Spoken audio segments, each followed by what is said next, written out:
Good evening, everyone. My name is Paul Young. I'm going to walk you through the employment stats for Canada for April 2006. Now, my perspective is just one opinion.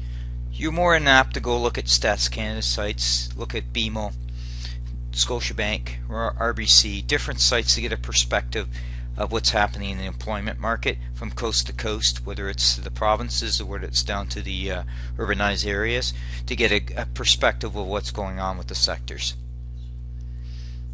It's a brief bio about myself. I'm a CPA, CGA by trade. I focus on solutions, but I really focus on getting information out and align it with solutions so that when people assess government policies, they clearly know what questions to ask of their elected officials to kind of know what to drive in terms of policy change.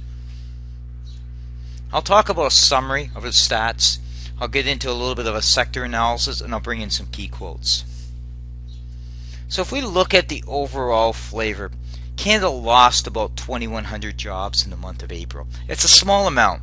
So what really it's saying, since December 2015, it's been a struggle in terms of creation of jobs. In a lot of the cases, the sectors that are goods producing have struggled to gain any sort of traction. And part of that gaining of traction has to do with multitude of factors. One is we've got low commodity prices, so we've seen scale backs in mining operations as well as oil production. That's led to different aspects of the economy that support those sectors. We've also seen retail sales up and down and struggle more so in February, March, which impacts exports to the US, and we've seen those exports down, which also drives the capacity issue, which also drives manufacturing as well. One of the banner things that you'll see with the jobs report, which is the thing that the government doesn't talk about in a lot of cases, is where the job creation has been in the service sector, and that being more so in the retail and wholesale trade as well as government jobs. When we talk about retail and wholesale trade, they tend to pay less money versus good producing jobs.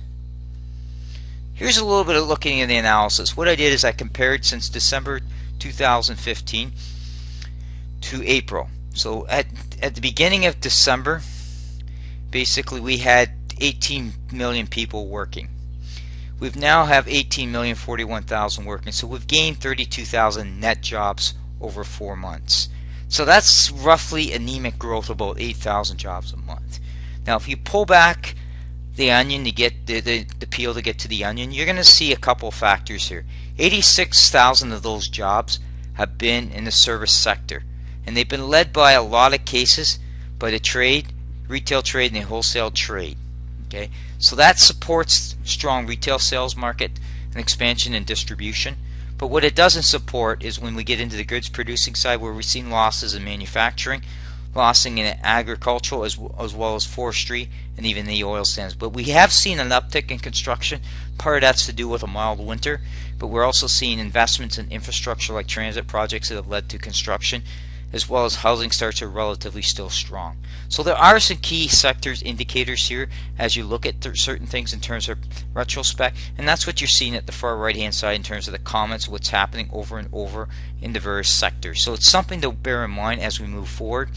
What's going to be probably some pressure with the government is that we've had a major disaster out in Fort McMurray, which likely will impact on the May employment numbers as we see a clawback in oil production in certain sectors to support that. So we likely might not see favorable numbers in May when the June numbers come out. That being said, here's some key quotes. Alberta lost about 21,000 jobs in April, and Alberta is a key engine of the resource sector in terms of the oil, so it still hadn't bottomed out in terms of the oil sector, and that's a key driver in terms of the overall employment numbers. So Alberta's still bleeding jobs. Doug Porter out of the Bank of Montreal has made a key quote. Despite with the low dollar, we've seen $40,000. We've seen less and less manufacturing jobs lost this year. That's critical now. So where will those sectors have we seen drawback? Well, we know automotive production has been up, so we know that the employment in those areas have been pretty good. But other sectors have taken a brunt of some of the job losses, and that some of that might be layoffs in terms of what's happening in aerospace, because the order book for certain things like Bombardier took some huge cuts because their order book hasn't been able to adjust to their new jet airplane. So that's impacting the aerospace sector.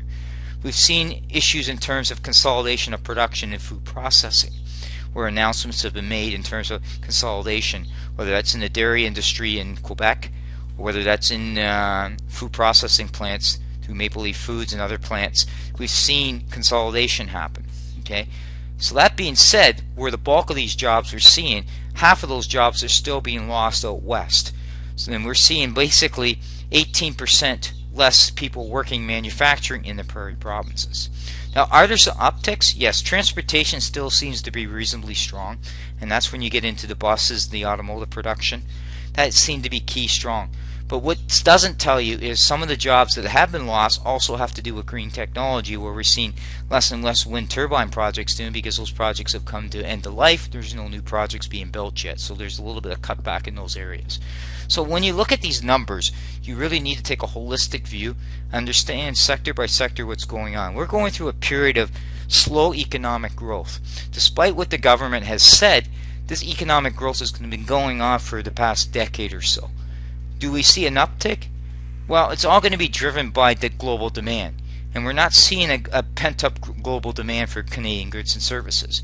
We're also not seeing a huge rebound in commodity prices. They're still off about 30% where they were the same period last year. So that blending itself into things, we have significant amount of issues facing this country.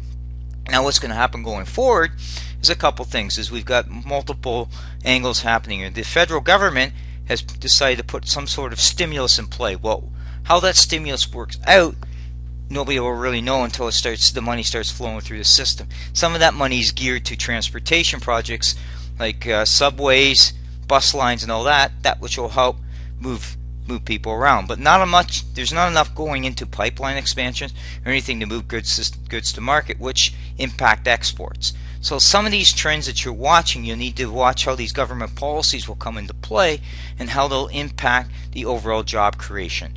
And that's one thing that you have to watch over the next few months. The other thing is you don't necessarily just look at one monthly trend, you look at a trend that's happening in the sectors. In the last few months we've seen a lot of pressure on exports. We've seen a lot of pressure on manufacturing sales. Canada's exports are 70% to the U.S. U.S.